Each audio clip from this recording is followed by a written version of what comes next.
d'abord la situation au Mali avec des informations en provenance de Ménaka. Cette ville du nord-est du pays serait sur le point de tomber aux mains des djihadistes. Notre éditorialiste Afrique Ousmane Diaye est avec nous. Bonsoir Ousmane. Bonsoir. Quelles sont les informations ce soir en provenance de Ménaka ?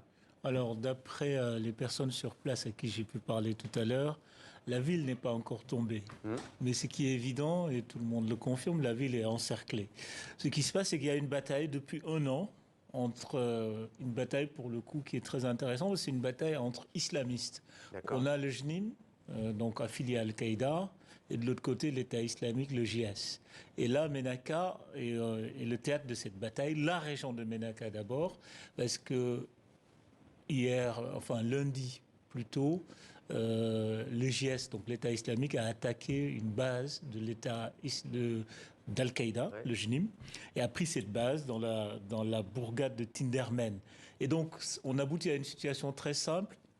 Le JS était quasiment en situation d'encercler Ménaka, le nord était pris, l'est, et là, Tindermen, c'était le dernier axe, la dernière route qui permettait de relier Ménaka au reste du monde.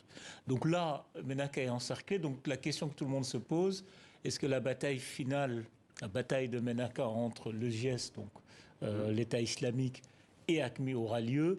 Il faut dire que cette bataille dure depuis un an. Elle est particulièrement meurtrière dans toute la région de Ménaka. Ménaka, c'est une région à l'est qui est frontalière avec le Niger.